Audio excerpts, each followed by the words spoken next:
Hello and welcome to Them's Writin Words, a podcast discussing selected fanfictions from the world of pastel horse literature.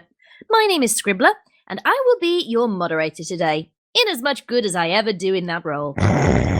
Joining me for this discussion, this very belated discussion, because we haven't recorded one of these since June, we have Goombasa. Hello, everybody. Illya Leonov. Hello, everyone. MamiDulugo. Hello, everyone. Midori. It's a me, Midori. And Balls Jesus. Wait, no, Narrator Pony.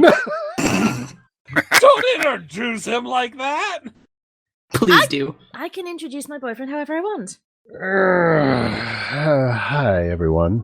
Today we're looking at Illya's pick for our fanfic, I Alone, by RazgrizS57. The synopsis, as he's going to read it, is... Me is the best friend I could ever hope to have. Me is always there in the pond, waiting for I. I love me. The story was published on the 12th of February 2013 and clocks in at 2,257 words. Okay, so as ever, we will do a spoiler-free review to begin with, the tags and the general summary of the story, and then we'll go into a spoiler territory. It's a very, very short story, so spoilers will come fairly soon. So if you would like to go and read it, or even better, go and listen to Illya's reading of it on his channel, linked below in the description, by all means go and do so, then come back to us. Right, the tags. The tags of this story are mystery and slice of life. Do we believe they are accurate? So I will go down the list. Goombasa, do you reckon they are accurate? I'd say so. I don't get a huge bout of mystery from it, but with how simple and short the story is, I definitely think that it could fit into slice of life. But I'm kind of on the fence on mystery, personally. Illya?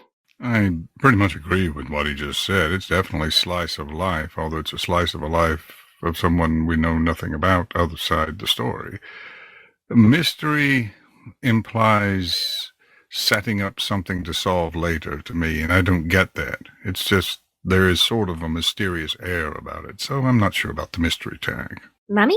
See, mystery really fit for me, because while it doesn't say explicitly what the question it's asking is, I do think it's kind of implied, like, who is this? Where did they come from? What's happened to them? And I feel like there's hints through the text, if you go back through it, that answers some of those questions and leaves others to lie, so... yeah, mystery fits for me. Midori? I didn't even realize that mystery was one of the tags at first, and I gotta say that one doesn't really fit for me. Slice of life, perhaps, and maybe even like given the context of the story itself, maybe a little bit of adventure, especially with like what happens towards the end of the story and everything. So maybe adventure would have been a better tag, but I really didn't get mystery from this at all. Narrator Pony? Okay, Balls Jesus. Oh. Well, you didn't respond to Narrator. I was taking the very smallest of pauses just to collect my thoughts, and all of a sudden you start calling me Balls Jesus. You answered to it. You did answer to it. I'm actually someone who doesn't pay very much attention to tags at all when I read a story. So I never quite know what to say in these bits. So it's by the most literal definitions of mystery and slice of life, I guess. But like when someone says mystery, I think like more of a whodunit kind of a murder mystery kind of thing. And slice of life, I mean, I don't know. You can think, by the most literal definition, like anything is a slice of life. Any story is a slice of life story. It's a slice of someone's life. So no, I don't think they fit particularly well. But with that said, I can't think of any other tags that would fit much better. I think that neither of them fit, to be perfectly honest. I think that this... it's more of a drama / I would call it a tragedy or a bit of dark. Given where it goes, it is a tragic ending. And the little bits that we know of this particular protagonist, I would say it's quite a dark story. I don't think it's slice of life. To me, slice of life is more like fluff and generic niceness, like the show itself. Maybe mystery in that we don't know who this protagonist is, we don't know how they ended up in this situation, but as Illya said, there's a setup with no payoff. It's to use a phrase that was introduced many a podcast ago and hasn't been seen since, it's all fur coat and no knickers as far as I'm concerned. Oh, I missed that saying. Like an old friend. Return of the fur coat. Right. Oh, Well, that's the best way to wear a fur coat, isn't it? You do you, Illya. Right, okay. Summary of the story itself. It's, to be honest, the synopsis is a pretty good summary of it without giving away spoilers. I don't know how you would describe this story without spoilers.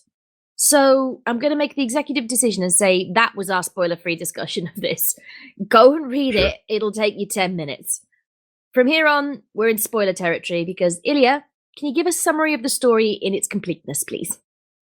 Well, certainly. It begins with a pony who has no name. The author refers to him as the protagonist, though not in the story. He's alone in the forest, I'm assuming the Everfree, due to the fauna and flora that are mentioned. And he has never met another pony. He knows nothing about any of the ponies. For all he knows, he's the only one of his kind, except for his reflection in the pool that he hangs around. And he thinks of that reflection as being another pony. He actually believes it is. And he calls that pony me, and he calls himself I. And so the rest of it's just sort of a little bit of an adventure. He gets chased away from the pool by a timber wolf, and he runs and evades the timber wolf and hides in a hollow log. And then he comes out of the log when the daylight comes and runs into Fluttershy. The author hopes that we identify it as Fluttershy. I don't see how you could possibly miss it from the description. And Fluttershy says a few words to him, scares the dickens out of him because it doesn't look like me, and anytime he speaks, me speaks the words along with him, and this pony's saying something different. And also she's beautiful, and he doesn't trust beautiful things, and so he runs back into the forest to hide for the rest of his life and stare into the pool and be kept company with me. And that's very much how it goes. Yeah. Okay. So, with that said, the place we're going to start is characterization. Specifically, who and what is the narrator? Because although they are pony-shaped, they don't act like a regular pony. And so I would like to sort of deal with this first off. Who and what do we reckon the narrator even is? Illya, would you like to take this to begin with? Well, yeah. I mean, there is no explanation. The author has created a blog in which he explains his ideas in this story and what things mean. And I've left a link to it in our synopsis for the day, and you can leave it in the notes for the podcast. But he intentionally created the character to be rather vague because he wanted to create a character without any identity, and he wanted to write for that character. And in his mind, the character would be a little bit mad and unable to process things properly. But we're never told who the pony is, where he came from, how he got to be in the Everfree. And according to the author, that's not a very important point in the story. You can, much as with my poetry, and I've told people many times, he wanted the reader to fill in the gaps about who the pony was, where he came from. Just supply your own bit here. The dynamic of what that means to be that lone pony and how to explore that is what the author was looking for. So his identity, we don't know. It's probably somewhat irrelevant. Would you like me to read the blog post that you were referring to for the benefit of our audio listeners?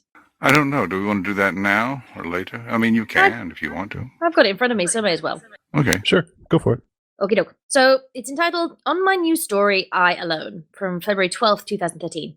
So I had one of those spur-of-the-moment things and wrote this, links to the story. I warn anyone who hasn't read I Alone yet, because this blog will be all about the story and contain spoilers. For extra safety, I'll spoiler everything so it looks like it's a classified document. It kinda is, since it contains my thoughts on the story and what I put into it. So without further ado, I give you a step into my mind, so to speak. No safety gear required, but it is suggested. So to begin with, let me start with why I created this thing in the first place. I was thinking one day while pushing carts about Pony, as I do, and wondered, is there a story out there where the protagonist's name isn't given? I thought about it and came to the undeniable conclusion that there likely was, but then I had the wild idea to take things a step further. I wanted to suddenly write a story where they're the main character, no, I can't make sense of that, was not given a name, gender description, or even told what type of pony it was. The first thing to pop into my head was to do that was, well, from the perspective of a wild animal. So that's kind of what this is in a nutshell. I Alone is from the perspective of a wild, uncivilized pony who spent its entire life in the wood, away from society where it couldn't learn to talk and whatnot. And it was rushed. Oh, was it rushed. Namely, it took me about 3 hours to write them 2,257 words, but it was intentional to a degree. There's a sort of chaotic form of logic to why I rushed it. I intended it to be from the perspective of a wild animal, and I did my best to write what a wild animal would see or think. As such, focus would only be on the things found important to the protagonist. That's also why I forced myself to use only periods and commas for punctuation, as well as kept sentences rather short, repeated, or in some cases, loaded. The protagonist is rather simple. Maybe a better word is dumb. As I wrote, I kind of imagined the protagonist as man's best friend, a dog. A dog is happy and loyal, willing to go out of its way for its master. Except the master in this case, if there is one, is the confusing character of me. As I hope it was easily picked up on, me is the protagonist's reflection seen in the pond. However, much like a dog might when looking in a mirror, the protagonist thinks this me is another living creature instead of the protagonist's mere reflection. The pond, with its cold water, stood as a barrier that the protagonist couldn't step inside or even understand to some degree, but it was accepted because that's what the protagonist saw and had no way of explaining it. There's also the admittedly cruel aspect of the me that I absolutely love. Me is the protagonist, but the protagonist doesn't necessarily know that. To the protagonist, me is what the protagonist is, a pony. More specifically, the protagonist's self. But because the protagonist has lived a life of isolation, there's no word for what the protagonist is, so it's just me. It's a bit confusing to put into words, but I hope the point is getting across. Yep. Sorry, choked my own spit. But I hope the point is getting across nonetheless. I didn't write this story to tell one what to think. I wanted the reader to think for themselves, hence why some things are so up for interpretation at times. That's another thing. Going into this story, I only wanted 3 things. The protagonist with the pond, being chased by the angry tree, which I hope came across as a timber wolf, which led into the end scene I especially wanted with the other me. This other me purely existed to confuse the protagonist, and when I wrote the character I intended it to be Fluttershy. I wonder if anyone caught on that, but since it was from the perspective of a wild animal with no real language to associate names to, I'm perfectly fine if the new character wasn't received as being Fluttershy. As I said before, I wanted the reader to draw their own conclusions. I'm just supplying my own here in this blog. Another thing with the end scene with Fluttershy is how the protagonist reacted. I kind of imagined the deer in headlights look as I wrote, but with the deer's perspective. Fluttershy I imagined to be alarmed, but not scared. If anything, she's worried. Scared for this poor pony who's dirty and covered in mud and wanting nothing more than to help. And much like a wild animal, the protagonist bolted at the first sign of an unknown creature advancing on it. Fluttershy was the only other pony the protagonist has seen, the other, of course, being the protagonist's self-reflection, me. As such, the protagonist became confused and ran away. So that's what I was thinking when I wrote this. I'm pretty sure. Undoubtedly, I'm leaving something out, but whatever. What's here is good. Also, I will not be writing a sequel or additional chapters. I think the tag, slice of life, suffices, even if it could come off as being rather sad or tragic, but that's not what the protagonist thinks, so I don't think the tag should change. Overall, I am pleased with this story. Ta-da! And there we have it. I felt like clapping who's giving me her applause. Did you have to clap very awkwardly because you had to hold down the transmit key with one hand? Oh, yes, shut up. 2 things I just wanted to say real fast about that. One, I did not get Timberwolf from his description. I was literally imagining a tree, like a tree with a face and everything, like a Trent or something. Like I was imagining like its roots as like spider legs and it like charging after him like with this loud kind of thing or whatever. Interesting. I can see that. Well, it's the Everfree, so we don't know if there are Ents in the Evertree. The Evertree. The Evertree. Yeah, the Evertree. And the second thing, I did not get Fluttershy from his description. He described this yellow, like when people say yellow pony, the first pony that I think of isn't always Fluttershy. Like, she is such a faded shade of yellow that I never really think about her as yellow. And when he describes her hair, he describes it as like the color of blood, but lighter. Faded blood. And I'm like, if you know what the color yellow is, how do you not know what the color pink is? Does pink occur much in nature? It does. Flowers. It does. Flowers. Quite often, yeah. Well, that just begs the question, how does he know the word for yellow? Also, faded blood is... I just think of coagulated blood. It's which darker, turns not black. lighter. That's true. Yeah. So that's a miss, unfortunately. Yeah, I got what he meant for it being Fluttershy, but that was purely because Edge of the Everfree, that's where her cottage is. And it was either going to be Applejack or Fluttershy, and it wasn't Applejack. And yellow and wings. Butterflies also. Yeah, the butterflies. I really didn't get that at all. Like, I didn't make that connection at all. I was like imagining him coming out into like this random like countryside or whatever, and there was just this like cute unknown unnamed pony girl and so forth. Like the scenery that I was literally imagining in that scene, how do I describe this? Swiss Alps? Yeah, Alpine, yeah. Huh. I think I, in my mind at least, I think in both cases, the picture I've been putting together in my head was exactly what the author says he was going for in his blog. Timberwolves. That I did pick up. I'd been working under the assumption that our protagonist was an earth pony, since he seemed so fascinated by his wings. And I feel like if Fluttershy didn't have a horn, he would have made mention of it. And the fact that, so yeah, I've just been working under the assumption that our protagonist was an earth pony, and it was Fluttershy that he encountered towards the end of the story. Well, are they a he? Maybe not I necessarily think too much. Like, well, the author describes him as a he. Oh, there you go. But in the story, I didn't pick that up. I thought it was a he simply because Illya was reading it. Goombasa? That's true. The way that the author describes writing this as trying to write from the perspective of an animal, I find very interesting, because it does put a lot of the way that the story is written into perspective for me. I knew that I liked the way that it was written just because it was slightly alien. And trying to write from a perspective of something that is not human or is not meant to be a human analog is generally very, very difficult. You see it all the time in science fiction, where a lot of alien species basically are just human minds in a different skin. And I do think that he partially succeeds here, but like we pointed out, there are points where, like, his way of describing colors is a good example, where it sort of waffles back and forth between what we would describe a color as and trying to figure out how a wild animal would describe a color. So does that not beg the question of, which sort of circles back to our original question of, who is this protagonist? The author is describing them as in writing from the perspective of a wild animal, but the phraseology, that the syntax of the character, the semantic field of the character don't fit that.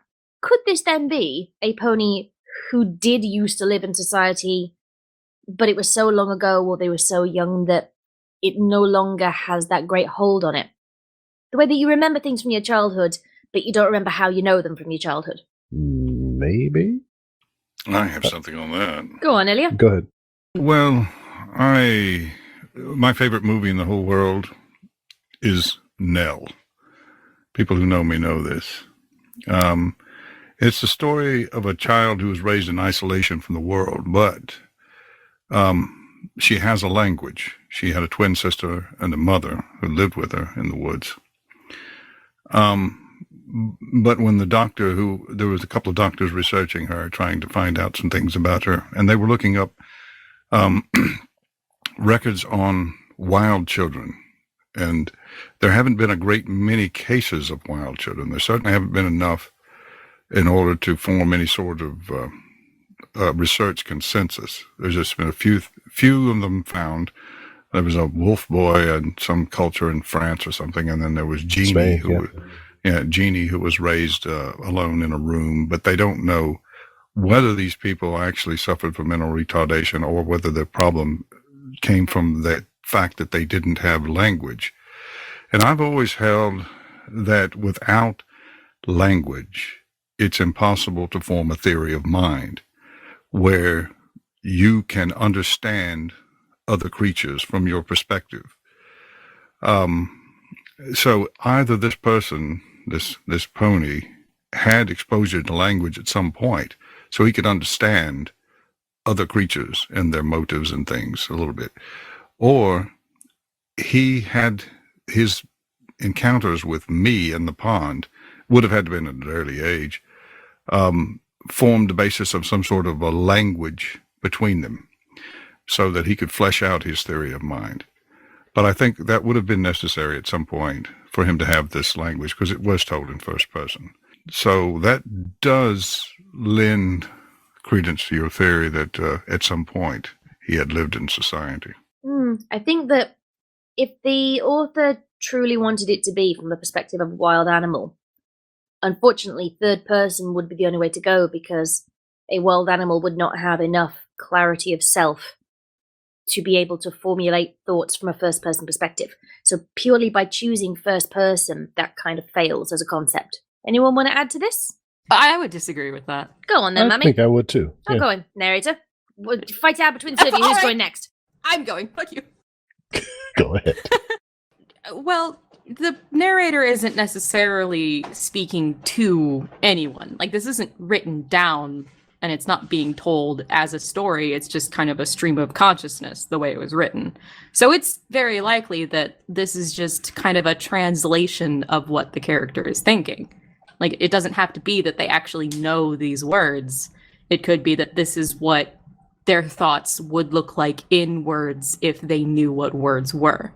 Which could also explain, like, how they don't know what some words are, but they do know what others are. It's just the concepts being translated. And I think if you try to think that way, you can, even if you've been exposed to language. Like, you don't have to think in words to have a higher concept of thinking. So I got the impression that this was just the narrator's thoughts translated into words so that we could read them. Okay, narrator. Do you agree totally with that, or do you want to elaborate? It's an interesting question that this fic raises. It's all sort of tying into how the author has chosen to express, has chosen to tell the story and get inside this character's mind, even if they have no concept of language per se. And this has been done before. I'm trying to think of a good fic. Was that fic Sun Princess, right? Written from the perspective of Winona. Yes. So, yes, you don't like that one. I don't remember, like that yes, one. So, but same sort of concepts, you know. So Winona presumably has none or very limited concept of language directly, and yet, you know, the author tries to get inside that character's mind and, like, you know, tell this, sort of see the world from their perspective, and it would perceive a new thing as sort of like this other thing that they're familiar with, and sort of the way that the character in this story describes the color pink as being sort of faded blood, and, you know, we can argue about how effective that was. But overall, I thought the author did a good job on that, accepting their use of pronouns "me" to describe his reflection. I just thought that was just confusing and irritating. But we can get to that later. As a point I put on the doc. Do we have anything else we want to say about this? I do. Go on then, Illya. Well, when he ran into Fluttershy, she tried to speak to him, and he did not understand the words. But he had speech, because he said, "Whenever I speak, me speaks along with me." So there's some sort of language being exchanged. I don't know. It could be just he's talking about facial expressions, but no, she spoke in words. So that's mysterious. Yeah, I would. It also sort of ties into the question of where you suppose this character came from. You know, presumably we were meant to assume that this character is a like a feral pony who grew up away from society in the Everfree Forest, but the Everfree Forest does not spontaneously generate ponies, so presumably he would have had to have had a mother at some point. How do we know that? How do we know the Everfree Forest doesn't just like make pod ponies? Okay, working from the assumption that this Everfree Forest doesn't spontaneously generate pod ponies, they don't literally grow on trees. Oh, I want to think about this now. Fuck, Hey, I want to write that almost fic now. canon. Oh my god, it is! Oh my god, no, it is. They're Chrysalis made the She tree made branch tree ponies. branch ponies. Fuck. I want this. I've watched 12 Kingdoms. I often portray things being born from trees. So I'd forgotten 12 Kingdoms, and it has Kyrans in it and that. We're just drawing all the connections today. Yep. Or we're wandering way the fuck off topic. And Yeah, it is canon. I have It no is idea canon that no at least part of the Everfree Forests are actually ponies who turns into trees. True. or trees that give birth to ponies. Well, like Zakora when she got that disease that she was turning into a tree. So it could be that ponies get turned into trees, but then when they make more trees, they're actually ponies. I just read that fic. Oh What? God! Somebody else. What? I just read that fic. It was, God damn it. Maybe I'll make that my recommendation if I get chosen. But yeah, the idea that every tree in the Everfree Forest were all former ponies who were turned into trees by that same disease that Zakora got. That's horrifying. Yes, That's creepy as hell. it worked. I mean, really like do you remember the second episode of the entire series where like Pinky was singing that song and all those trees had the like horrifying faces on them? Fuck. Holy shit. Who has seen the miniseries? Fuck, what was it called? Over the Garden Cartoon Wall? Network. Over the Garden Wall. Thank you so I've much. not Perfect. seen that, but I keep It being is told to very watch good. it. You need to watch it. God, we just missed Halloween too. I've been keep meaning to do a cover of Come Wayward Souls, and Illya needs to also. God, we're off topic. Okay. Why did you bring that up? Come on, finish the thought. I have no idea. I wandered so far afield now because I just What? had all these fic ideas. Oh, Moderator brain kicked in. Seriously. I'm genuinely interested to know, what did Over the Garden Wall have to do with tree ponies? I can't tell you without spoiling it, and the series is so good that you actually need to watch it and not have it be spoiled. Well, I'm going to assume gonna- that people become trees, okay? Don't Fuck yeah. say anything more, because I want to watch it too. I don't know any more than that. I'm just guessing from the context of our conversation.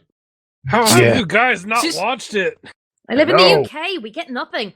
Look it up online. We're going to watch that when we're done with Shiwa. We're watching Over the Garden Wall. She's So good. Shiwa. I Did I want to say watch Shiwa? Shiwa. Shiwa Ooh. is the baby Shiwa. version. No, no, woo. Shut up. You ruined the joke. Ooh, Shiwa. We're watching Over the Garden Wall after Did we the finish fourth Shiwa. season just come out? I need to watch that too. Yes, it did. Yes, it did. Now I'm just We're imagining still Glimmer in running season up to Bo and just going, ooh, notice your pouch. No! Starlight Glimmer? Oh no. Notice your boge. Pouch. Notice your Back pouch. Oh, on no. topic. Oh. This is a very silly Back to the fic. conversation. Away from this. Very Goober, shut up. indeed. I Okay. hate you guys. Working under the assumption that the Everfree Forest did not spontaneously generate an earth pony, we can assume that he had a mother at some point who presumably would have, like, nursed him up to an age where he could at least forage for food for himself. Otherwise, he would have died. So, he has some concept of language. Maybe Okay. there's something to be said. There's a paper I read years and years ago that made some argument that human language is, at least it's in to some degree or another, just sort of built into our DNA. So if you draw a picture of just a shape on a paper, something that looks like a cloud, it's just got all sort of rounded curves and stuff like that, and you draw another shape which looks kind of like a sea urchin and it's all pointy and stuff like that, it's got these all sort of sharp spikes sticking out of it. You can point to that to each picture anywhere, to any human anywhere in the world, regardless of which language or which they grew up in. And you ask them which one is a booba and which one is a tiki. They will always point to the pointy shape and say that it's the tiki, and the round one is the booba. So there's some evidence that language is sort of endemic to humans naturally, even if this pony grew up without language, he might still have some concept of it. I wonder if that's because the sound, something onomatopoeic about it, that the sounds of tiki sound sharp and the plosives. The human beings are all about the software. That's the thing. I mean, we come loaded with hardware, but we don't work without the software. So you have to have the socialization input. You can't just grow up and then suddenly you have it. And it's quite possible that you have to have the social input at certain stages in your life, or else you'll grow up and you won't have any ability to load the software once you grow. There is strong evidence for that, absolutely. Interesting. If it doesn't get loaded into your firmware during the first couple of years of your life, you will never develop it properly. Yep. You've got firmware. Jesus Christ. You're speaking his language now. Don't do that. Tell me I'm a liar. It's fic we're talking about. He blue screen. Oh, bless. Right, do we want to carry on with characterization, or do we want to go on to quality of the writing? Quick context for the language bit, because this actually plays into why I think mystery works. If you go back through the text, there are some lines that clue in what the early life was like for this pony. They say that at one point they went away from the pond for a while, and when they came back, the face they recognized on Fluttershy is the face they saw in their reflection, because they didn't recognize themselves anymore. And they also make mention of poison joke and how the blue flowers are dangerous or whatever. So you can get an idea that they had to be away from their reflection for a while, and it was probably when they were developing, and when they came back they weren't the same, or that they got hit by poison joke, and when they came back they were different in some way. So either of those could contribute to why they don't understand language the same way that other people do. Well, that's an interesting Could the poison joke could this be an animal, and the poison joke has given them an appearance of a pony? Possible. I interpreted that passage a different way, Mami. The what I took away from that part, that they went away and then came back, and that was the face. That was the face that Fluttershy was making. Me too. I hadn't taken that to assume that they'd been away from a long time, and that like the pony had grown up in the time since. I had taken that to mean that Fluttershy was very concerned, and so like when he came back to the pond, and after not seeing himself for a long time, the face he saw was very concerned and like, wondering if they were all right, and things like that. That's what I had taken from it. I took it to mean that when he came back, his face had changed. He'd gotten a little bit older and he didn't exactly recognize it, and it puzzled him. And that's what he saw on Fluttershy's face. Well, that's so interesting that we all took three different things from this passage. I would have thought that was I thought my interpretation was the only one. I agree. That's what the author wanted. Yeah. But I have the same interpretation as Narrator, so I'm surprised to hear other people interpreted it differently. You think your interpretation is the only one, NP? Mm-hmm. Well, you'd make a great English teacher. Oi! Or a Republican. Hang on. Sorry. I know we're not all liberal here. Fuck you, Goombasa. I love you too, Scribbler. Fuck you lots. Midori, you have to beat him later. With a stick. Big metal stick. Did Midori now she's thinking of fantasies. Jeez. Like, do you want me to punish him, or do you want me to punish him? This is why you don't get two couples in the podcast. It's just flirting. Which one of you has been spying on us? Well, Neighrator is the tech genius, so he absolutely could. Who's not taking it here? I'll take one. Right. Should we move on? I think it's best if we do. Yeah, I think so. Probably do. Okay. Quality of the writing. I've just thrown my black bread across the keyboard, right? That's how you know you're getting serious. Yep. Apparently my motor skills are so lacking that I can't even read a fucking sentence. I can't even... Oh, fuck off. I was waiting for it. This is no croissant. There it is.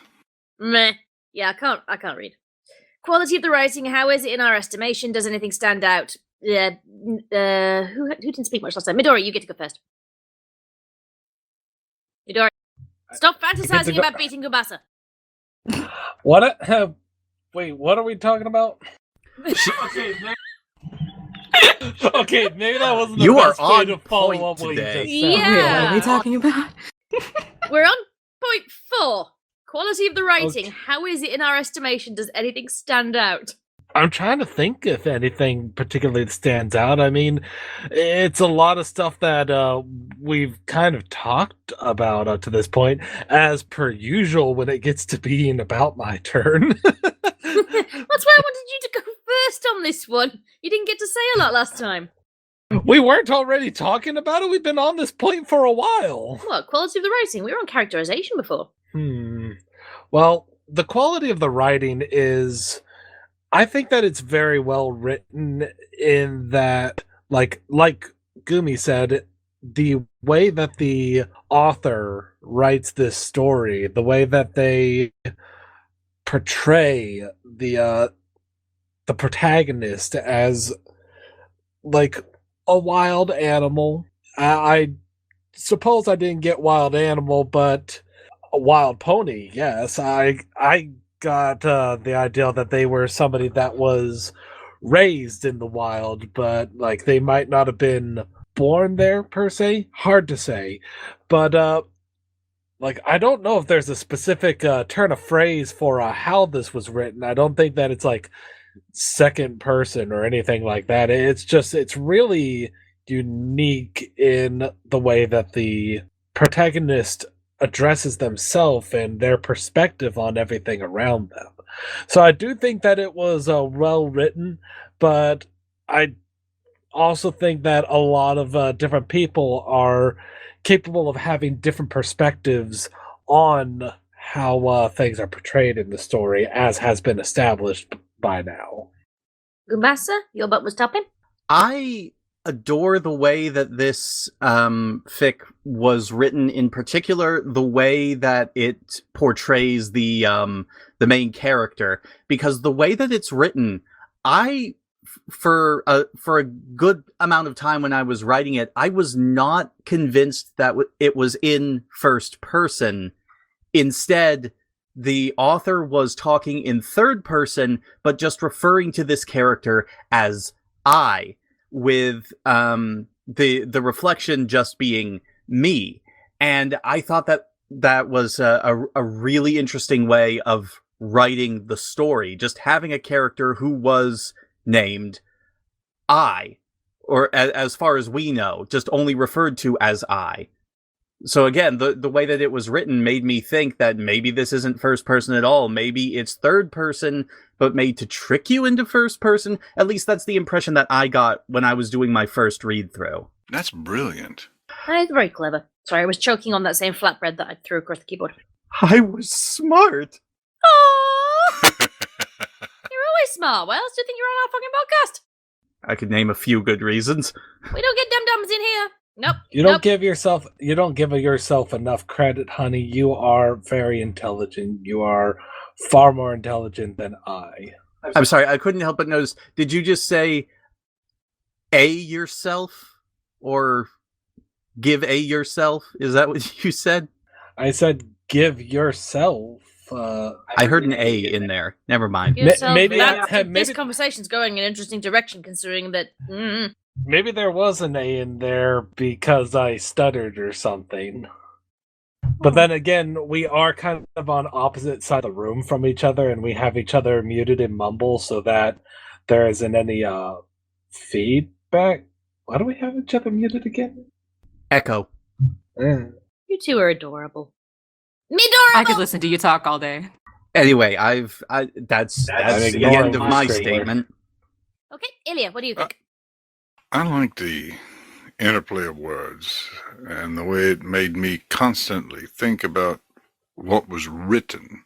When I'm recording a story, I rarely pay attention to what I'm reading. I'm reading words, and then I go back after it's all over and read it or listen to it and find out what the story was about. But when I was doing this one, I was constantly thinking about what was written, and I like that. Like, he said things like, my smiling made me smile. Well, there it was literal. He meant my smiling made me, the thing in the water, smile, but it could also mean me. And that jarring, strange juxtaposition was fun to think about. And then he says, if I were just to run away, there'd be no telling if the angry tree would go after me instead. And now he doesn't capitalize me here, so it sort of reads as though it means something else.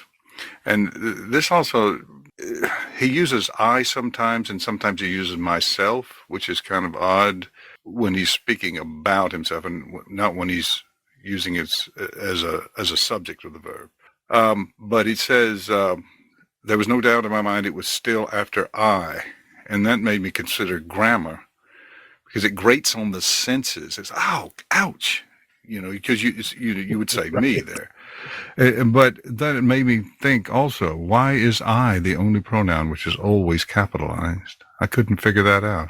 So there was a lot of things in there that made me think about writing and words and things, and I enjoyed that a great deal. Mami? I think a lot of people have kind of said what I was going to say already. I think the writing's good. I want to hone in on the part where the feral pony or whatever meets Fluttershy, just because it's going to drive me nuts if I don't talk about that little bit. One thing, like, if I had one nitpick about the writing, it would be, and this is probably just a consequence of it being like a stream of consciousness, not really thinking about it, just putting it on words or on the page, is after they're done describing Fluttershy, like the color of her mane and her wings and her coat, they re-summarize what they just said with her coat was yellow and her mane was like light blood or something like that. Like, it's just the description again in a smaller sentence. And I didn't know if there was a significance to that or if it was just like a flub, where it's just reiterating. And also, just because we were talking about it, the narrator does specifically say that it's like if blood were light, not if it was like faded blood or whatever. That distinction was just driving me nuts. Fair. Okay, narrator? I thought the quality of the writing was very good. I actually always enjoy those fics where you're seeing the world as they would see it, and the way this character can only relate to things sort of comparatively from things that they do know. I thought that was well done overall. I have to say, the whole me and I thing I just thought was confusing, and also unnecessary. I thought that detracted from the story instead of being a benefit to it. I think this story was okay in terms of writing style. It's not one that I thought anything particularly of. And maybe that's just because I listened to the audio version and therefore the plot stood out more to me than the writing style itself. Like, I did not know about the capitalization thing that Illya was mentioning because I purely listened to the audio version. But Same. I think the best way I can think to describe this is conceptually interesting, but written in a very prosaic way. It seemed very, how can I put this? Very by the books. It got you from A to B, and you understood what it was going on about, but there was no flowery phrasing or anything like that really, it didn't stand out to me the way that other stories we reviewed had. Even My Roommate is a Vampire had stuff that stood out to me afterwards for good reasons, not just bad. And this one, I don't remember any individual lines at all, and I last listened to it 1 hour ago. Goombasa? Given the mental state of our focal character, do you think that the simpler writing style is more appropriate? Probably, but the story that Narrator mentioned earlier of Sun Princess, like, I fucking hate that story. It's not a badly written story, but I can't deal with dead dog stories. But that, it takes the same premise as this, writes in the same kind of style, but I think that one did it better. As much as I don't like that, just conceptually, it's a better written version of this concept. Does anyone have anything to add to this before we move on? That's no. Yeah, I'm taking that as a no. I love how whenever I ask that, nobody says no. They just listen. Like, you're all like little kids in a classroom going, is someone else going to answer? You're supposed to read our minds, Scribbler. I can't even read my own fucking mind. But if You can't even read. But if we answer, then the teacher will call on us. You realize the teacher is calling on you no matter what, right? I will take my chances. Midori, you're next. What was that? Defense mechanism. That was her distressed noise. Somebody stabbed a badger. How do you know what a stabbed badger sounds like? Well, He does it every day. well, okay. Stabbed badger might not be the best verb for this, but the badgers have been mating in the garden, and that's the kind of the noise they make. Wow! I mean, no stabbing works! Stabbing would work for that. Fucking hell. So, did you know that the African honey badger is nearly immune to machete strikes, for example, because their skin is so loose and so tough? Yep. Like you would think, it's... Like my dick. What? Oh my god. Dude, Have we got it out? Sex jokes I done? was taking a sip. Oh, Dick. Why does this always happen when I'm trying to take a drink during these things? Don't know. All right, I'm gonna head out. That's my Well, time to hit the old dusty trail. Did you know the African honey badger bites off lions' bollocks when they try to attack it?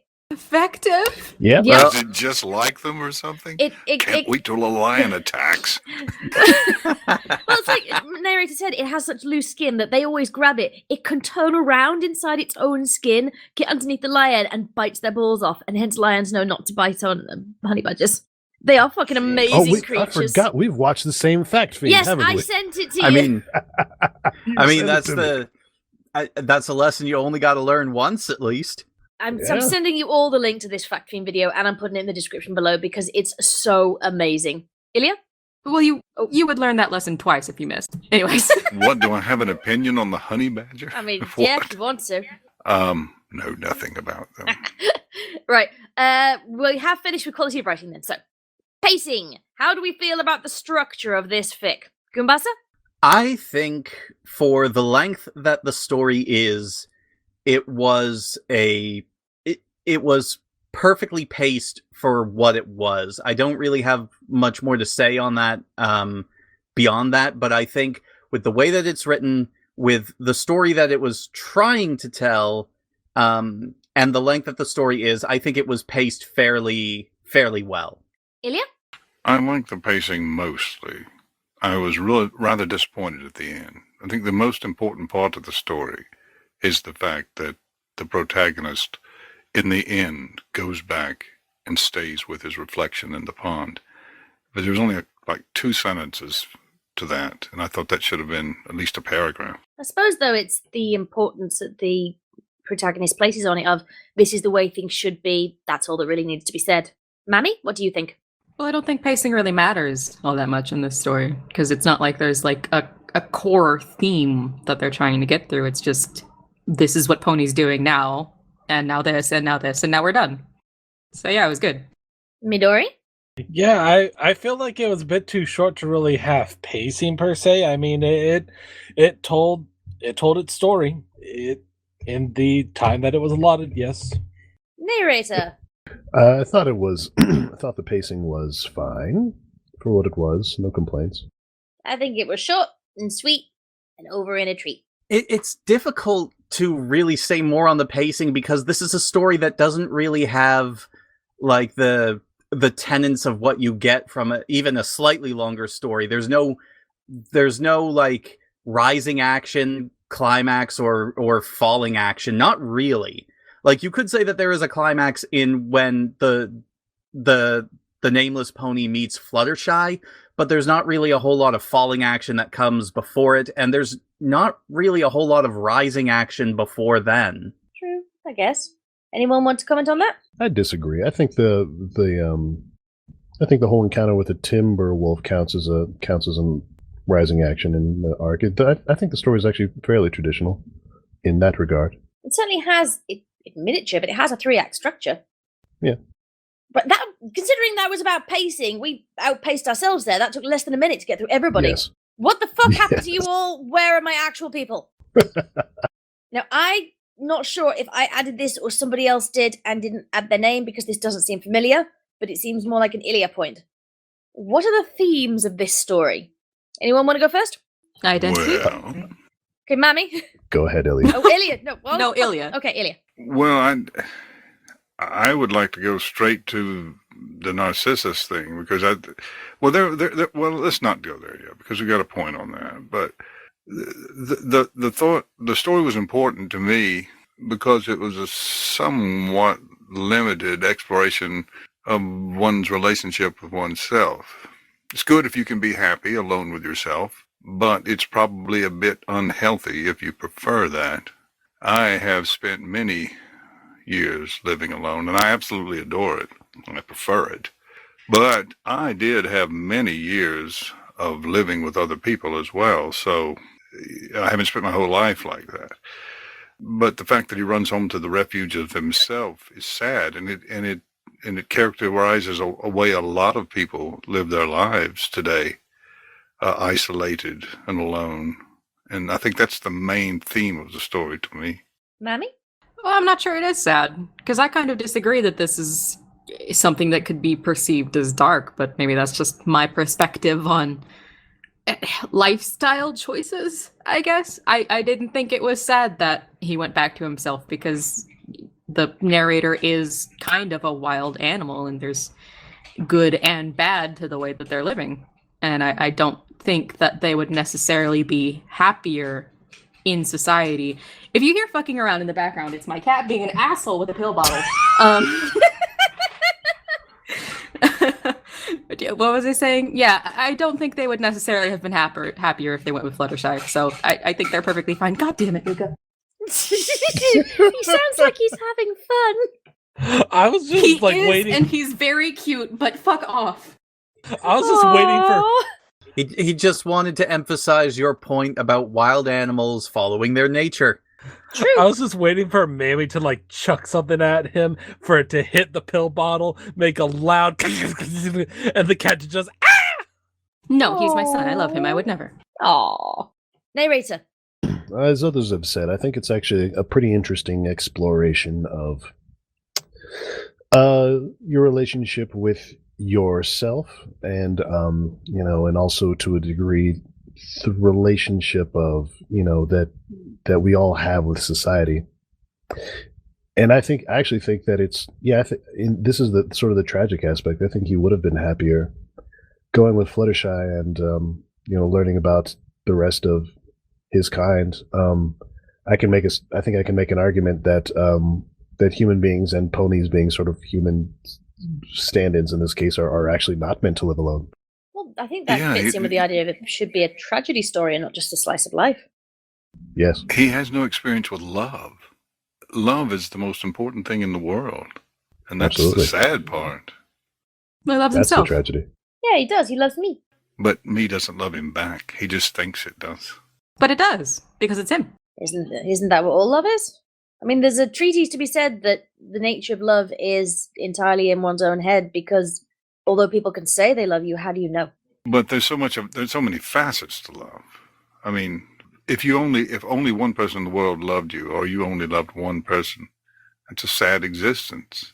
I mean, there are so many other things you can learn about yourself from the way people love you. And this is why polyamory is best. Well, I was disagree with that. I was actually going to say that. Yeah. And Scribbler killed the conversation, apparently.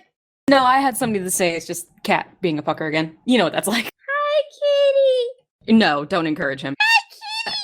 I think that your life isn't necessarily worse for not having all of the facets of love. And I think that the narrator does love themselves, and that love is fulfilling to them. So that's part of where I don't see it as dark or tragic, that they don't have anyone else to love them, because yeah, they only have themselves, but they're content with themselves. And in a way, if you love yourself, that's the only love you can really know is honest and means exactly what it does. I still maintain that it's a tragedy that he was so distrustful of that he's so distrustful of everyone else that he, will never, maybe he would have preferred to know, about love and every other aspect of pony society, but he'll never have that opportunity because he was too afraid of changing, afraid of what was new, afraid of what was beautiful. One other thing about love, too, it's the old saying, it's more blessed to give than to receive. Changing other people's lives for the better because you love them. It is a dynamic that opens up great facets of your life that you never knew were there, especially sacrificial love, where you give up something for the person, and it teaches you something about yourself, and you feel such grand feelings that I don't think you could do just by loving your reflection and not really. Of course, he did sacrifice that one time where he didn't go back to the pond so that me didn't get destroyed. There's that aspect of that, but I don't know. I feel like you need to explore love as fully as you can, but as you say, perhaps not for him. Has anyone heard of the Dunbar number before? No. So there is very strong evidence that human beings developed intelligence and developed sapience purely because of the need to navigate the social structures that we had created for themselves. And so there's actually a direct correlation you can draw between all sorts of primates, the size of their brain, and the number of individuals in their social group. Well, that's right. I was 125 or 250, 100, right? 150. So extrapolating that number to the size of human brains, we can say that human beings were meant to live in a society of about 150 people, and they have there's strong evidence that that's about the number of people that people can maintain any sort of relationship with, and beyond that you start forgetting someone or another. So you can have a maximum of about 120 about 150 friends and acquaintances in your life. And a few years ago there was a social network that sort of revolved around this fact, and you could have no more than 150 friends. They're now gone because Facebook, but yeah. But the fact is that human beings and ponies, being sort of human analogs, in the MLP universe, are meant to live in a society. They're not meant to be alone. It's, can they eke out some kind of primitive existence all by themselves? Yes, but that's not. I don't think it can be fulfilling. I think hypothetically, if this pony went with Fluttershy and discovered the wonders of pony society, and he was taught language, and he realized the first time he saw a mirror and saw himself and realized that it was just himself talking to himself all this time, I don't think he would go back to that life. Or would he adapt it? Well, he's a herd animal. Well, his herd is himself. So Celestia is hot. What? Celestia is hot. That's all I'm going to say. Non sequitur. Well, the sun is hot. Non sequitur. Right. Okay. I still maintain that the story is a tragedy only because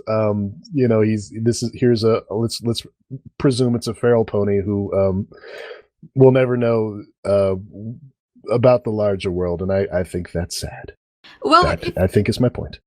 If they were introduced to society as a whole, there's no guarantee that they would have the capacity to make connections like that with other ponies to begin with, because we have no idea what the psyche of our narrator is like. It's very well that they've lived like this for so long that self-love is what they'll naturally gravitate to, because there's all ways of being. I mean, people aren't cookie cutter even when we live in a society. Well, I think that's part of Narrator's point, is that it's a tragedy because he must now live like he does. But he chose it. He didn't have all the information to make a good choice. This is all just making me think about how the first thing that I thought after reading this story was how that this would be a great setup for a story, kind of a Tarzan-esque story with this character, where essentially in the story, like, predictable structure, but all the same, like, Fluttershy kind of tries to introduce this pony into society. At some point, like in the climax of the story, they kind of run away back to their simple life that they knew in the forest, but then they realize how much they miss like something in particular from that society that they got. Maybe love itself, maybe it's something else, but essentially they realize that they really like that society and they go back to it in the end, or for one reason or another, depending on how you like to write your stories, they find their happiness in the forest and they stay there for whatever reason.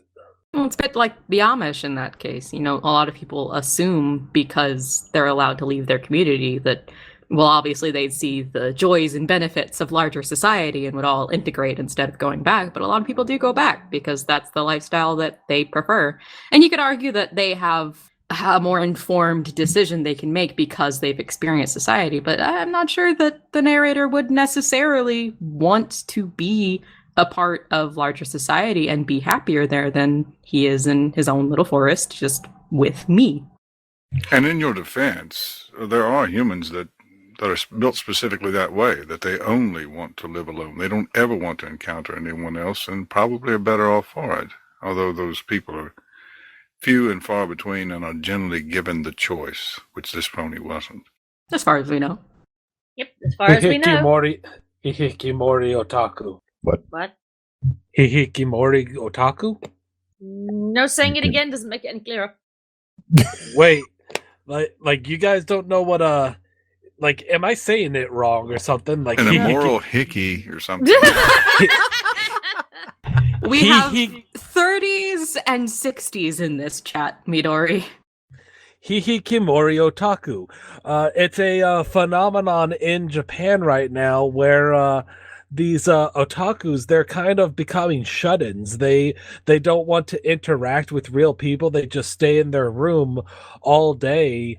And like, I don't doubt that they're finding ways to do jobs from their rooms and like ordering food online and stuff. They essentially like just stay in this like studio apartment all day, every day, and that's the life that they live, closed off from the outside world.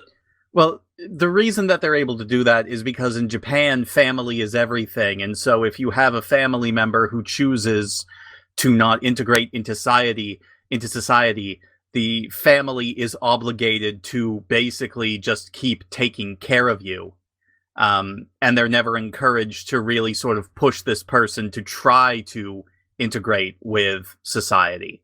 And it's becoming a really big problem in Japan. So, like, neats. Yeah, that basically a neat is a form of a hikikomori. Do we have an equivalent in the West?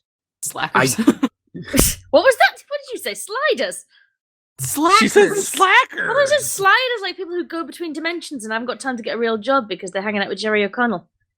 If anybody's interested in a really good, like, comedic portrayal of this, but also still very serious, I'd highly recommend the show Welcome to the NHK. Yep, it's a fantastic anime about this phenomenon. Yeah, that show is completely about that phenomenon, a hikikomori otaku. There are a lot of explorations of this in popular culture. 1 Hour Photo is one of my favorites. Anybody ever see that Robin Williams movie? One of the creepiest performances he's ever given. It was fantastic. I loved that movie. It was wonderful. What wasn't Daylight? What was the one where he was the murderer and it was set in a country where there was 24-hour daylight? Because he did two around the same time. I remember going to see that one at the student cinema and thinking that Robin Williams, because I saw that before I saw 1 Hour Photo, and Robin Williams is phenomenally good as a child murderer. And it's Robert De Niro's in it. I can't remember the name of it, but it's a really good film. And if I remember it, I'll put the link in the doobly-doo. He's phenomenally good at just about every role he's in. Yeah, it's a shame that we lost him so soon. Aye. Did you know, just not open it now, something I heard a couple of days ago. You know that they are, they're doing this thing with like the deepfake technology to put James Dean back into a movie soon. That they're going to have a body double and then just have James Dean back in a movie. That Robin Williams' daughter has had to go into litigation to have control over his image so that studios that he had contracts with don't use his image on like body doubles to recast him and having him in movies. Yikes. What? Yeah, it was. There'll be a lot of laws changed over things like that. Yep. Well, it's kind of like in Rogue One and what's his face? The one Peter Cushing. Peter Cushing. That was it. Peter Cushing. Peter Cushing. Peter Cushing. Shush! I can't talk. Peter Cushing was Pudding Cushing? Pudding Cushing. Yes, he was in the film, and because he'd already agreed to it years and years and years ago, it was the same character. They felt justified putting him into Rogue One, and they did the same with what was her name? Not Carrie Ann Moss, Carrie Fisher. And they're thinking in terms of, well, as the technology gets better and better, why can't we have the images of these iconic characters? And since companies literally own images of dead celebrities, like Marilyn Monroe is an image owned by a company now. She's not a person anymore. Literally, there is an advertising company that owns her face. That just sort of, it opens up a whole extra world of, a squickiness as far as I'm concerned. I fucking hate capitalism. It is, Deep fake. Only the face will be a little bit different than owning the personality, I think. Well, I think, can you really replicate a personality after somebody's gone? Because all you really have then is the face and what you think they might have said. And then that becomes a really dangerous precedent of, well, we can just pretend these people supported this. We can just pretend these people said this. It's scary. That's precisely my point. Someone who owns Marilyn Monroe's face doesn't necessarily own her personality, and they could go to court over that, even though they have the rights to her image. If she says a word, that's a different thing. But then, is Joe Bloggs on the street going to be able to tell the difference? Nope. And then when you start to get into things like dead politicians and dead public figures, and you have just regular people who can't tell that person didn't really say that, that person didn't really support that, then you get into some really dodgy territory. Well, there's a lot of conversation going on about that right now, especially with the political structure. Yeah. And also because I'm in the middle of watching Black Mirror. Go on.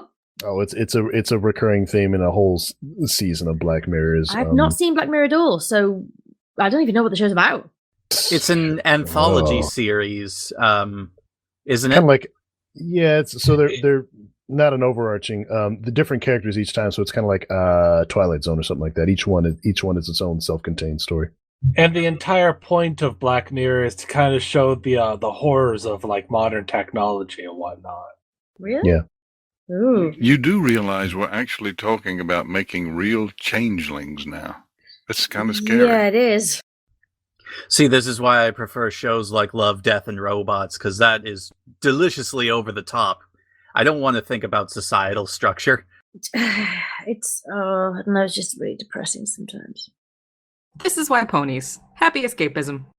Let's definitely move on from Black Mirror back to ponies. To the myth of Narcissus. Yes. Right, okay. Do we have any... I've lost... Hang on, I've just got off my dock. I think we're well past themes at this point. Sorry, I managed to close the fucking window. Who's adding a point? Who's Anonymous Rabbit? That'd be Midi. I can hear her mouse clicking from here. I'm just messing around. I'll click your mouse. You never want to Hot. hear someone in the dock going, I'm just messing around. No, you don't. I'm a rabbit. Rabbits hop. Yeah, I see you hopping around the dock. Stop that.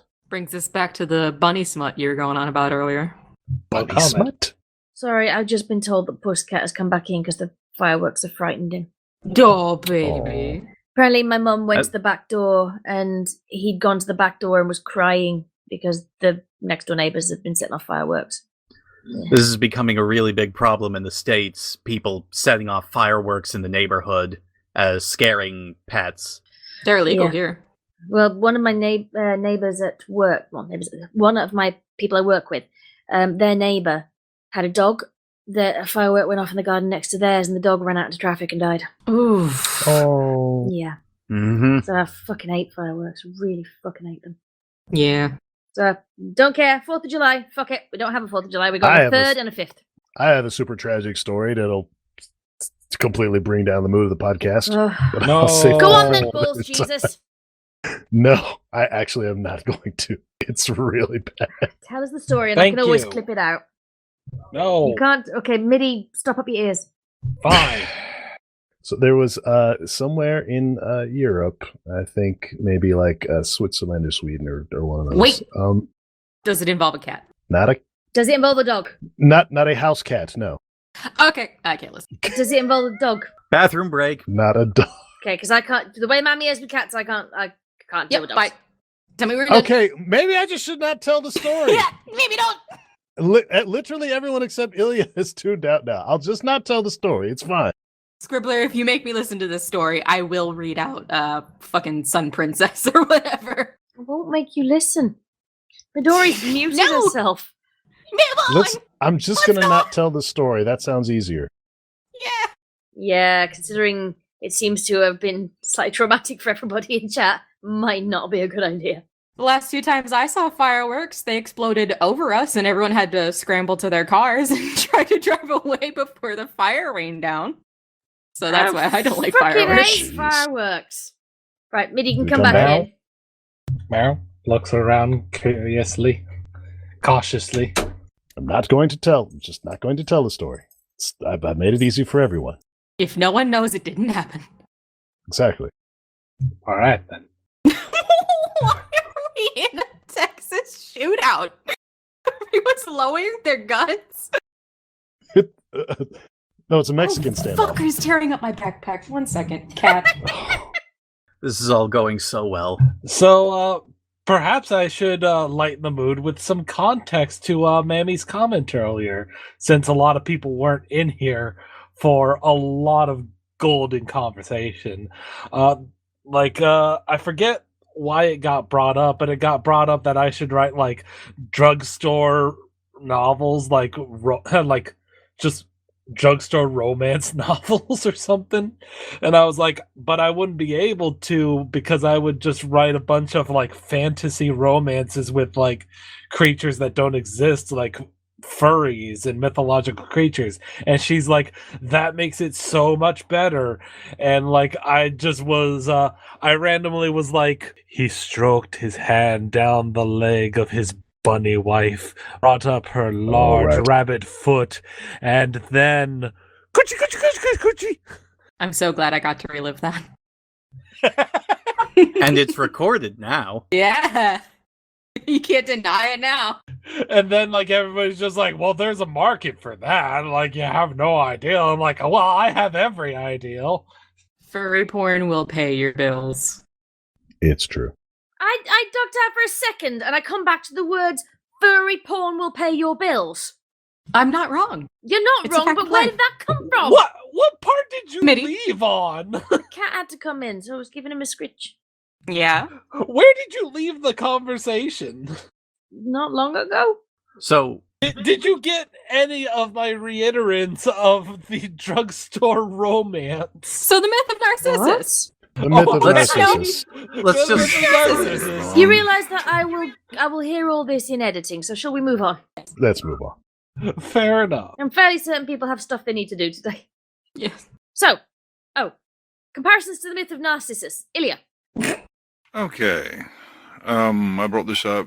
We've already covered some of the points that I wanted to make with it, but in Greek mythology, Narcissus was a hunter who spent most of his time not in civilization, but out hunting for a very convenient reason, and that reason was that he was extraordinarily beautiful, and so much so that people just fell in love with him when they saw him randomly. And so there was this nymph named Echo that fell in love with him and followed him around, and one day she decided to make her affections known to him, and she grabbed him in a hug, and he shoved her away and told her to leave and never come back again, because he was pretty much antisocial. And so some god named Nemesis decided that he would punish Narcissus for this. So he took him into the woods to a still pool so he could see his reflection in the pool, and he immediately fell in love with himself and just sort of wasted away there studying his own reflection. And in some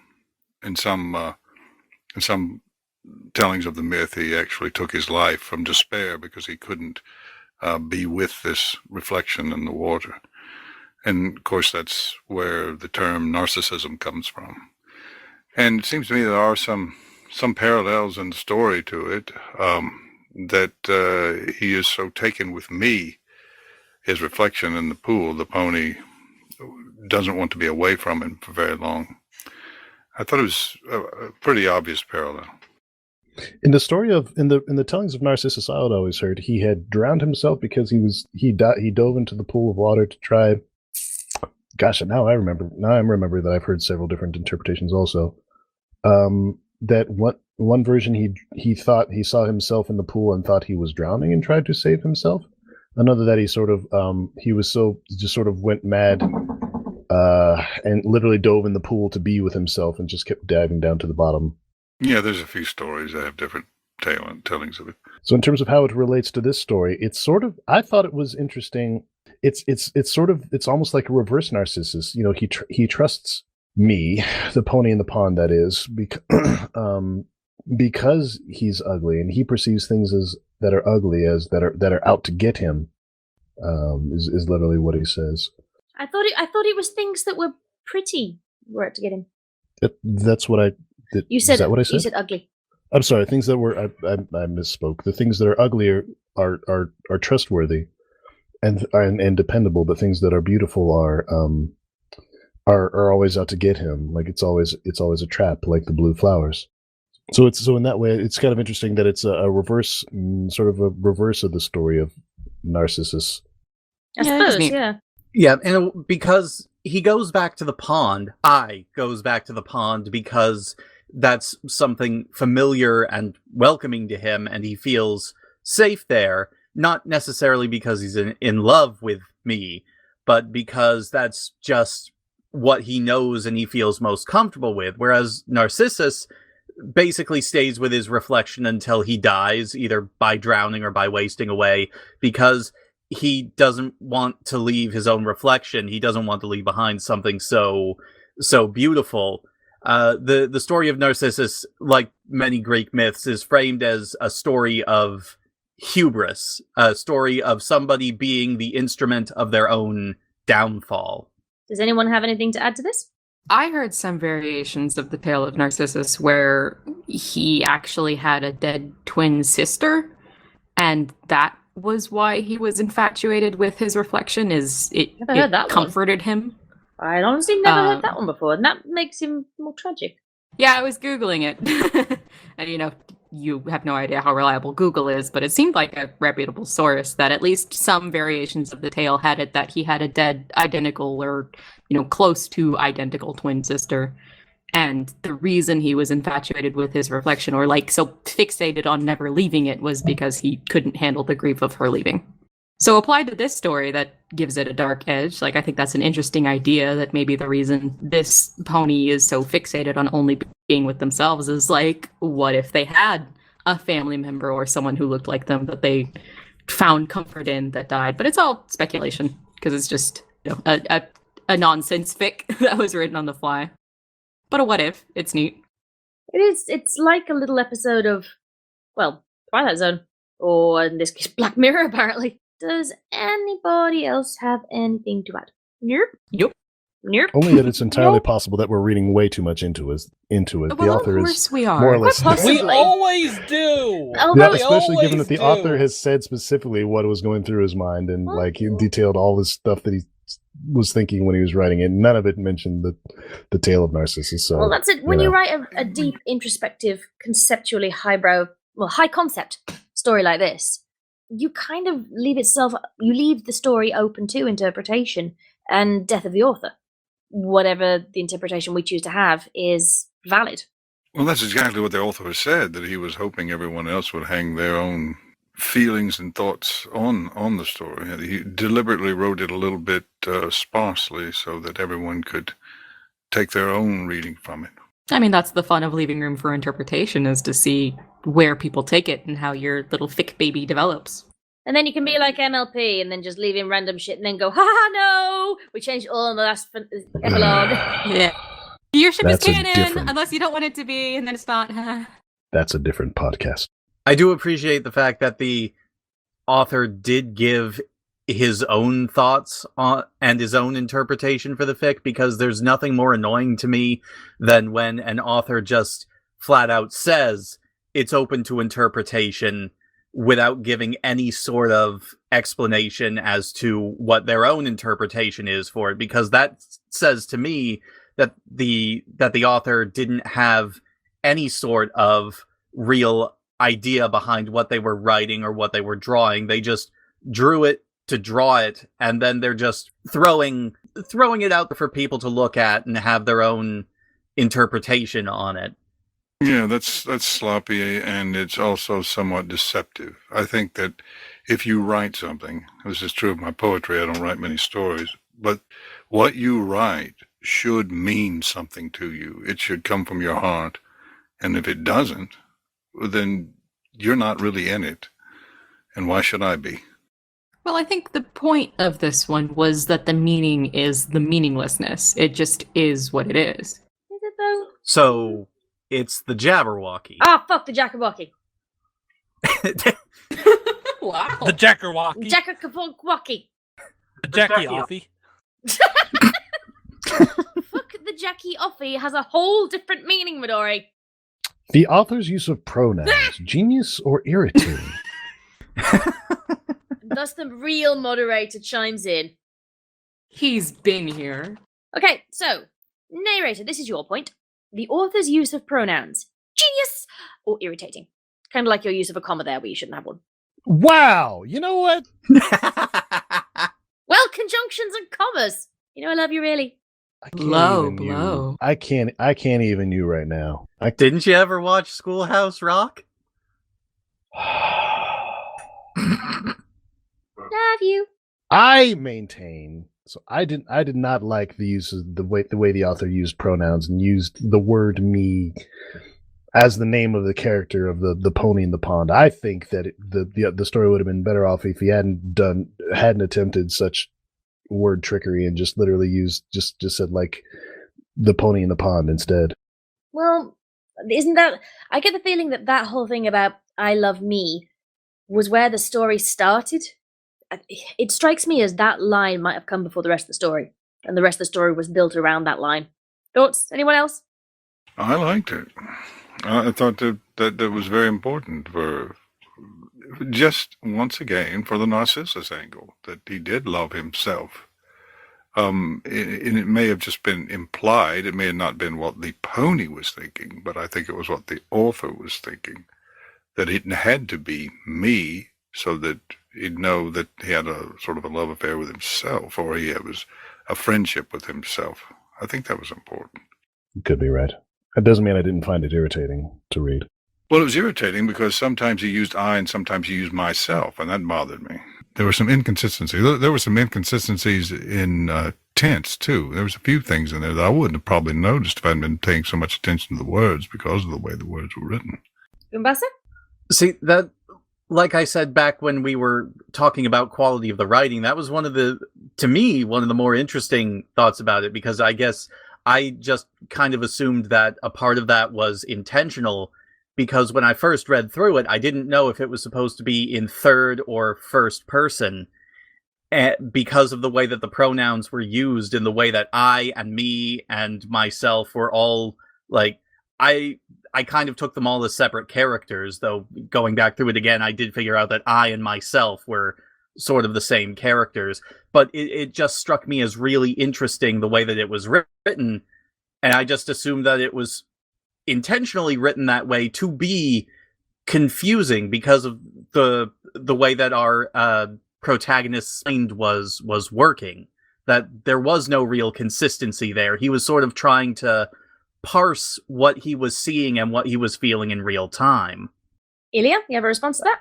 No, it makes perfect sense. This protagonist, as the author called him, would have had a very confused mind. He would have had hardware in his head meant to play software on that he didn't have, so his application of the software would be just messy and the coding wouldn't line up properly or whatever you computer types say. So, yeah, it makes perfect sense. Does anyone else have anything to add to this before we move on? Because I don't have anything to add to this one. Me neither. I didn't find it irritating or anything. I mean, it was a short story. I didn't have to deal with it very long, but I just found it a little endearing. I thought it was a clever conceit. Then again, I read a lot of second-person fiction, so I guess it's pales in comparison to that. Getting your brain around a second person. What sort of second-person fiction? Just Excuse me. curious. Sorry. Was that a sneeze? That was a squeak. You know That was so adorable. cute. I'm sorry. Sometimes I squeak after I've eaten. Oh, you should try oiling yourself immediately after each meal. Narrator's been with me when this happens before. It's just some people burp, I squeak. Oil can. My brain went a different direction, actually. Oh, shut up, you! move on. Shush! You are our Fluttershy. I thought I was the Fluttershy. No, you're the Clop Fluttershy. Yeah, there's a distinction. Cloppershy. Nuttershy. Sorry. Nuttershy? Nuttershy. I Shut up, love Boner. I fucking love that. Sluttershy has already been done. Really? Oh, sure. What? That one I've never heard of before. Is that like Oh, an ass well, block? you haven't been on... I haven't been on 4chan nearly as much as like Wooten and stuff, but even I know about Sluttershy. I don't go on 4chan at all. Everybody's so mean to me. Who was that? I didn't have the window open and that was creepy. No. It was Mitty. I'm telling on her. Would expounding on this story Yeah. make it better or worse? Yes. Okay, yeah, what MP said. MP, you get to go on this one. This is your point. For my part, I put this point down in the doc. For my point, I'm not convinced that expounding on the story would make it better or worse. It would certainly make it different.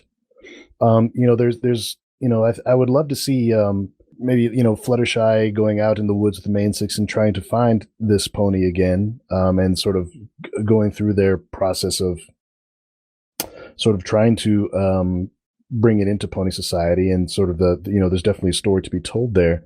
But there's also a lot to be said for just letting it stand on its own as it is, and leaving the protagonist's origin and also what happened to him afterward, and just sort of leaving that to the imagination. So I might maintain that expounding on the story would not necessarily make it better or worse, only different. Goombasa? I would say that the story is fine as it's. Pardon me. I would say that the story is fine on its own. I think it works well as a standalone. I can definitely see how you would expound on it, how you would continue the story, or even spin it off into featuring multiple characters, like having a chapter from Fluttershy's perspective, like NP said.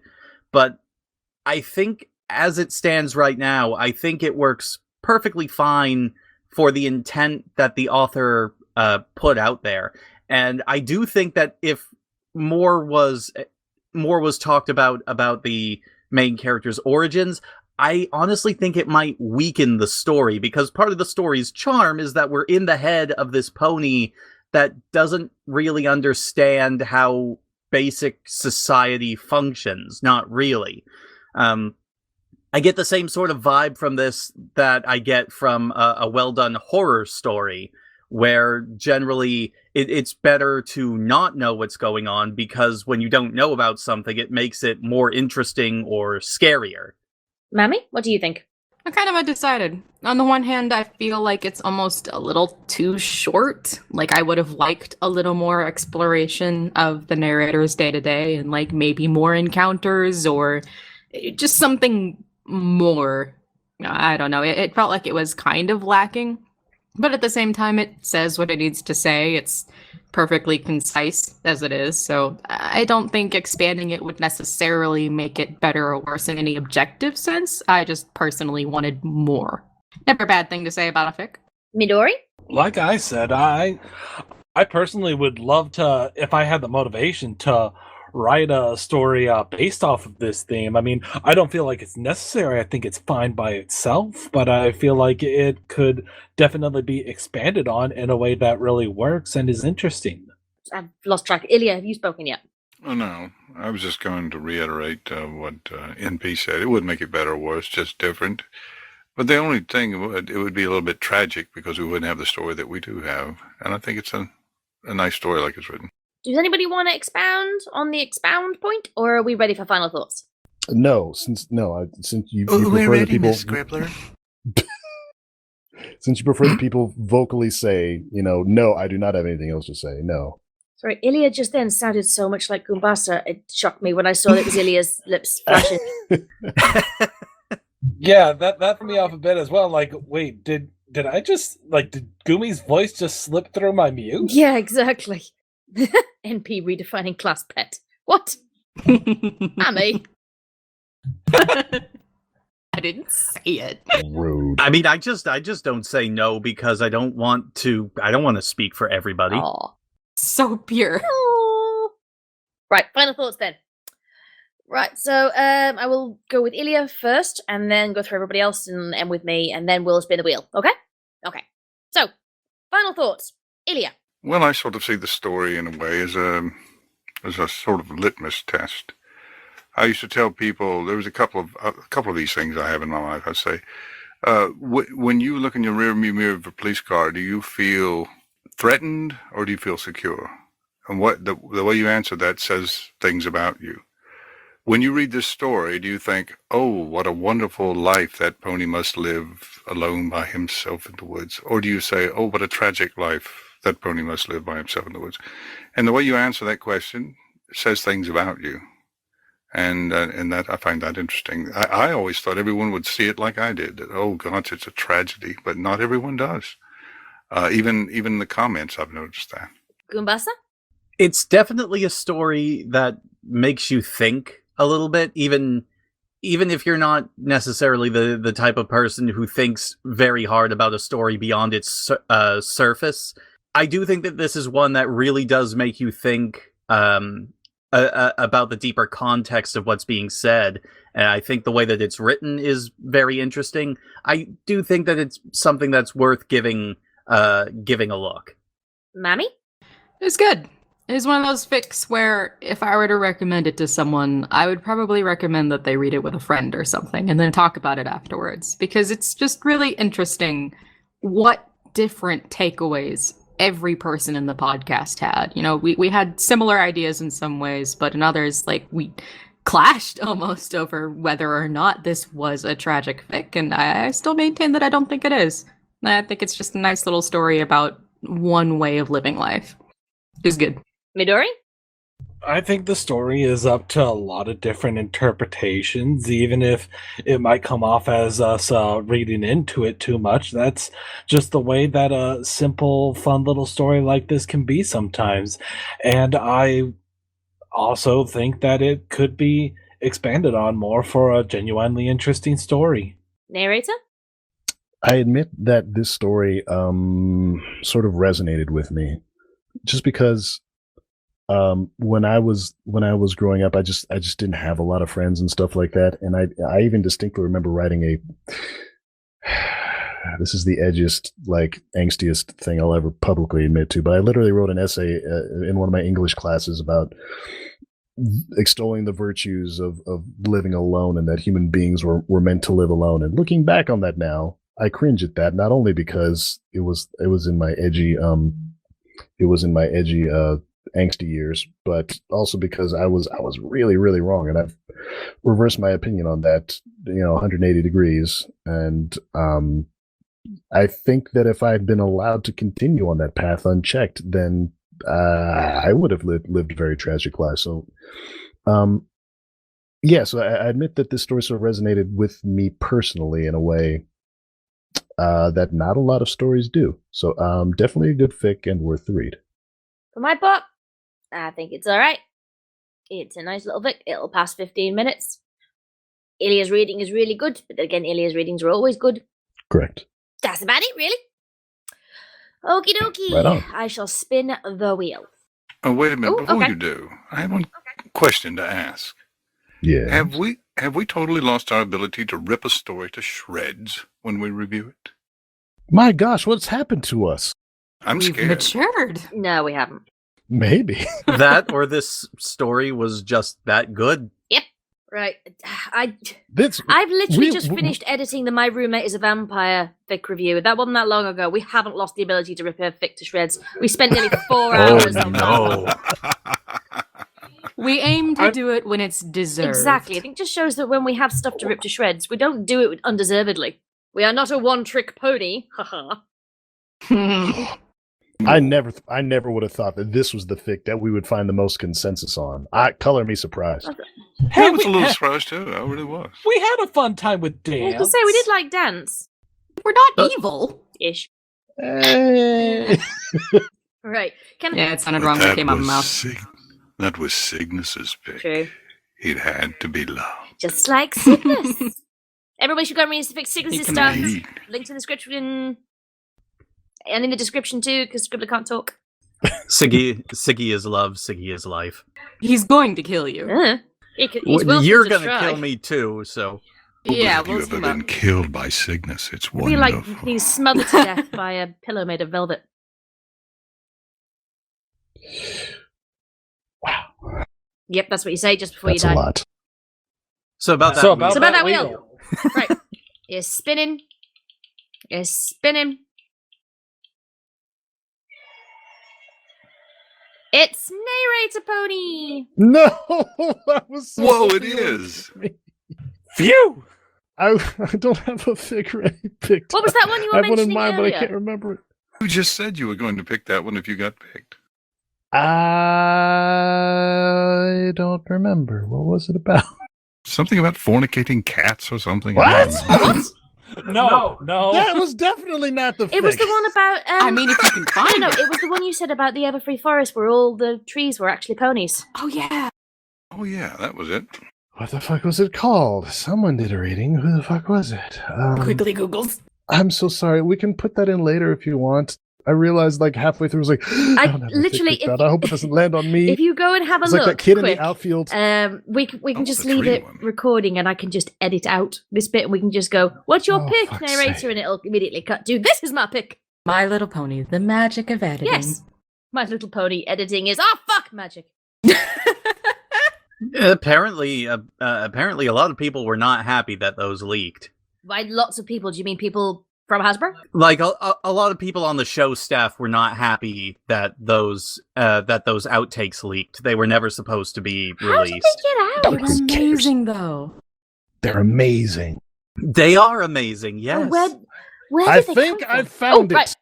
And okay.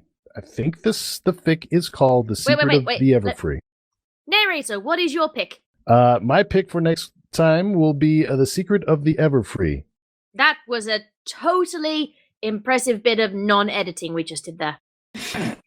Absolutely, you Nothing knew I, that I wanted to right say the off. author's name, but I couldn't happen to find it in this. The link to the fic is actually not in this YouTube So video. we'll that I find it. found, So I was not quite. Is it ready called for The that. Magic of the Everfree? Because that won't be hard to find on Fimfiction. There won't be No. more than one story called that, clearly. The Secret Was of the it- Everfree by Jade Ring. Jade Yep, Ring. that's the one I'm looking at. Oh, fuck. Jade Ring. Didn't he do Kruger? He did. So now I guess I've got to pick out a different fic because the one that I was looking to choose was also by Jade Ring. Jade Ring, just little to stand Mammy here. Jade Ring once just contacted Mammy a couple of days ago to ask if her art from Grogar, A Hearth-Swimming Horror Story, can be the cover art for the printed version. Oh, really? Yeah. Wow. Yep, we stand Small Mammy just world. like we stand Cygnus. I'm very complimented and flattered. Yeah, you sound like you're Thank about you to very burst. much. I don't handle praise. I'm trying my best. It's true. Oh my god, I'm going to poop so hard. Midori! If you ever want to like torture Mammy, if she's ever being like really mean to you, just say, "Bitch, I'll compliment you. I'll do Don't. Mammy is wonderful. Don't tell them my weakness. Shut up. Mammy is I'll fabulous. leave. I will fucking Mary leave. is Don't test me. phantasmagorically wonderful. it." Her art is amazing. It really is, actually. No word of a lie, her art is fucking amazing. Fuck you. Everybody all looking of at this you. Fuck video, off. she did her own vectors. Shut up. Go And ahead. Midori's, actually. I love you, bitch. You are, bitch! No more. We love you! No, don't go away. That's mean. Don't tell me to go away. Fuck off. Disowned. All of you disowned. Dissociated. Bold of you to assume that you But own mother, this. I love you. What? Midori, what happened there? shouting friendship over is that's my shtick. Shouting balls of over. Jesus!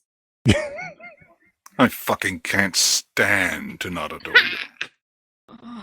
This is both the podcast that brought us all together and the one that tore us apart. Mammy. What? I adore you. Adorably adores you! It was worth it to make you say the pun. Yay! It's so adorable. And thus we end. Thus we end them's writing words on this lovely little midorable note. Let's say goodbye, everybody. We never actually got as far as the goodbyes. So, I have been Scribbler, and this has been them's writing words. I have been joined by Goombasa. Bye, everybody. Have a beautiful time. Illya Leonov. Have a wonderful life, and with other ponies. MamiDulugo. I'm never speaking to any of you again. Midorable. I will see you in your dreams. And Balls Jesus.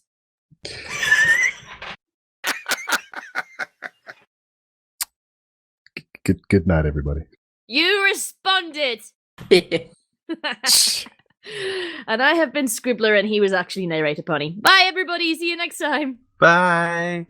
Bye. Bye. Bye. Bye. I'm breaking up with you. Oh. Okay. Okay. Oh my god, just slipping that in there. No more squeaks for you, Narrator.